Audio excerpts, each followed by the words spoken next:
Sun Tzu said, "In the operations of war, where there are in the field 1,000 swift chariots, as many heavy chariots, and 100,000 mail-clad soldiers, with provisions enough to carry them 1,000 li, the expenditure at home and at the front, including entertainment of guests, small items such as glue and paint, and sums spent on chariots and armor, will reach the total of 1,000 ounces of silver per day.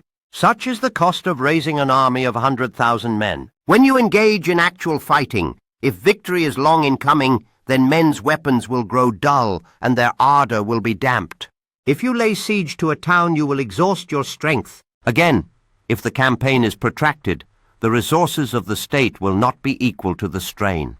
Now, when your weapons are dulled, your ardor damped, your strength exhausted, and your treasure spent, other chieftains will spring up to take advantage of your extremity. Then no man, however wise, will be able to avert the consequences that must ensue. Thus, though we have heard of stupid haste in war, cleverness has never been seen associated with long delays.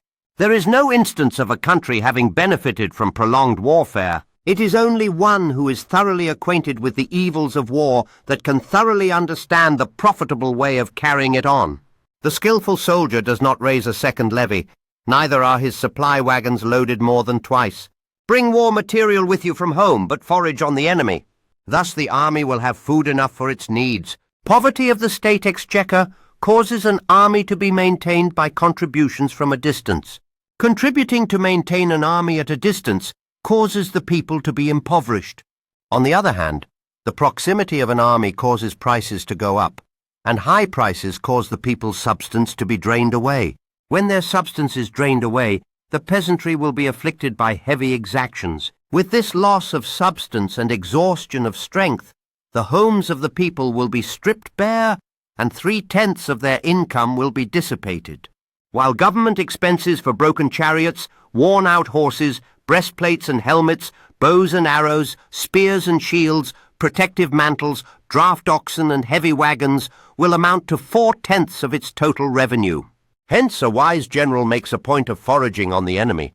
1 cartload of the enemy's provisions is equivalent to 20 of one's own, and likewise a single pickle of his provender is equivalent to 20 from one's own store. Now, in order to kill the enemy, our men must be roused to anger. That there may be advantage from defeating the enemy, they must have their rewards. Therefore, in chariot fighting, when 10 or more chariots have been taken, those should be rewarded who took the first. Our own flags should be substituted for those of the enemy, and the chariots mingled and used in conjunction with ours. The captured soldiers should be kindly treated and kept. This is called using the conquered foe to augment one's own strength. In war, then, let your great object be victory, not lengthy campaigns. Thus it may be known that the leader of armies is the arbiter of the people's fate, the man on whom it depends whether the nation shall be in peace or in peril.